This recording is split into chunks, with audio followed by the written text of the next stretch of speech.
పోరాటం చేయరు కేంద్ర మంత్రులు. నిజంగా 42% రిజర్వేషన్ మీద కేంద్ర మంత్రులు నిజంగా నరేంద్ర మోడీ గారి దగ్గరికి పోయి మేము రాజీనామా చేస్తాము, ఇది రాష్ట్రంలో బర్నింగ్ ఇష్యూ ఉందని ఆ ఎంపీలు కానీ ఆ ఎమ్మెల్యేలు కానీ అదే కేంద్ర మంత్రులు పోయి రాజీనామా చేయమనండి, చేయరు. కేవలము రాజకీయ పర్యాటకులు లేక ఇవాళ ఏదో ధర్నా చేయాలి, పేపర్లో వాడాలి. కానీ నరేంద్ర మోడీ గారి దగ్గరికి పోయి మాత్రం మేము మాత్రం అడగమంటారు. వీళ్ళు కేంద్ర మంత్రులుగా ఉంటేంత ఊడితేంత ఈ రాష్ట్రం. హరీష్ రావు అంటున్నాడు కదా ఏదో ఈ మాల్స్ ఓపెనింగ్ కి అయితే ముఖ్యమంత్రికి టైం ఉంటుంది, అదే నిరుద్యోగులకు ఎందుకు కలవలేకపోతున్నారు, నిరుద్యోగులకి ఇచ్చిన హామీ గురించి ఎందుకు మాట్లాడలేకపోతున్నారు. ఇప్పుడు రేవంత్ రెడ్డి వస్తున్నాడు అంటే ఇప్పుడు అశోక్ నగర్ మొత్తం కూడా ముందే అరెస్టులు చేసిన పరిస్థితి ఎక్కడికక్కడ. మరి ఏం చెప్తారు? ఇప్పుడు కనీసం ఇంకిత జ్ఞానం ఉండాలి ఏది హరీష్ రావుకు. మా ముఖ్యమంత్రి గారు చాలా సందర్భాలు దూలం లేక పెరిగిన కానీ దూడకున్న బుద్ధి లేదని చెప్పిండు. అదే విధంగా హరీష్ రావు గారు 10 సంవత్సరాలు నువ్వేం చేసినావు?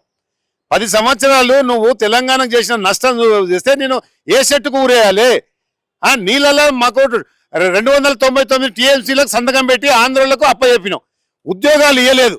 ఏనాడు కూడా తెలంగాణ నీళ్లు నిధులు నియామకాల మీద ట్యాగ్ లైన్లే తుంగలో తొక్కిన దరిద్రులు మీరు కదా. ఇవాళ మీరు ప్రతిభత మాటలు మాట్లాడి అశోక్ నగర్ చౌరస్తాలో మీ కార్యకర్తలనే నిరుద్యోగులుగా చిత్రీకరించి అసలు నిరుద్యోగులే లేరాడ, ఈ కార్యకర్తలే నిరుద్యోగులుగా తయారు చేసి నిలబెట్టి నిరుద్యోగులకు కానీ ఇప్పుడు ప్రతి డిపార్ట్మెంట్ ఒకటి మీరు గమనించాలి.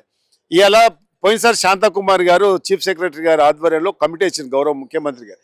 ఏసీ ఎక్కడైతే అవుట్ సోర్సింగ్ ఉన్నాయో అన్ని శాఖలలో అవుట్ సోర్సింగ్ తీసుకొచ్చి అవన్నీ ఫుల్ఫిల్ చేద్దాం, ఉద్యోగాలు ఇద్దామన్న చరిత్ర కూడా గౌరవ ముఖ్యమంత్రి రేవంత్ రెడ్డి గారు.